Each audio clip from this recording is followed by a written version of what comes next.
Alright, you guys, so just making this video to share my thoughts on the first two episodes of Monsters at Work, and and I and I do have to agree with the general consensus, everybody. This Monsters at Work, I believe, is off to a truly strong beginning, and yes, um. You can tell that Monsters at Work is made for a younger audience, but basically what goes down in the first two episodes is that episode one is just strictly set up, and and when I say that, it's set up to the very bare bones definition of the word. Um, Tyler Tussman had has had just had just finished the final exam in the scaring class at Monster University, where his teacher tells him that Tyler, my boy, you have in fact broken the record set by our own James P. Sullivan. Um, and the teacher is like, I, I doubt even Sullivan himself could have still done that much better.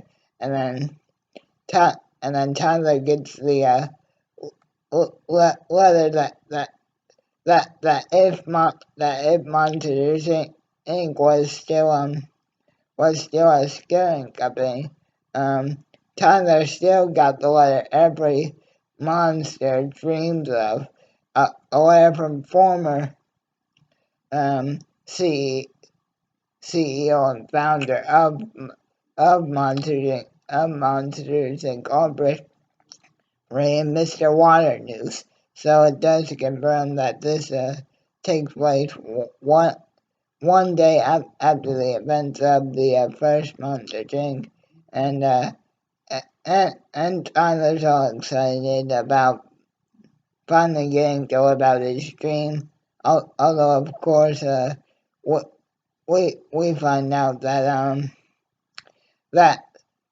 that Roz, as the per, per, person behind the investigation against the water news, her last act is to officially appoint Sully as the new president and CEO of Monsters Inc. and and she makes Mike, or she likes to call him Lazowski, but basically vice president of all things comical, and and and and, and Roz also has to let them both know that she'll be stepping down as Monty Drink's secretary, but her sister Rose will be by later. And by the way, Lazowski, she's as if not more bubbly than I am. And so Mike and Sully actually do get more screen time in this than you would think, but particularly in the second episode, but more on that in a minute. So Mike and Sully both say, hey, look, we've still gotta find a way to make sure Monstropolis still has enough energy to be powered, or it's not just our car that isn't gonna work. And that's another thing, guys. It's still very well done to see the shock on everybody's face when Tyler comes in and everybody's reading the paper that says "Scare Power No More," and then everybody's like, do I still have a job? And then those like two door strayer monsters that that made that always fight with each other and was like, "Hey, Mr. Sullivan, shut up! You're making him lose his focus." That they both say apparently it's safe to touch humans now, but then the other's like, the I heard they still explode if you touch them. And so anyway, guys, at, after Tyler finds out that that Monsters Incorporated it is no longer Adria Scaring Company, and after Seal has uh been been been promoted to floor supervisor. Um, Episode one ends with with Tyler basically figuring out that he has to be transferred to basically the uh mechanical department of Monsters Inc. Myth where he meets fellow Monsters Inc. student and dropout Val and the rest of Myth, which include Banana Bread, who I'm going to be honest, is just about as useless as Coco is. Um, um, but Val, like I said, the Monsters University dropout. That's that's basically been like a nomad ever since she dropped out. In fact, even Tyler says, "Hey, uh, uh, I'm the guy that actually graduated from college, and you're not. So hey, just watch your step around me." Um, Fred, which is kind of like the leader of NIFT. Cutter, she's the one that, particularly in the second episode, tells Tyler about how former members of NIFT have actually died due to a series of unfortunate accidents. And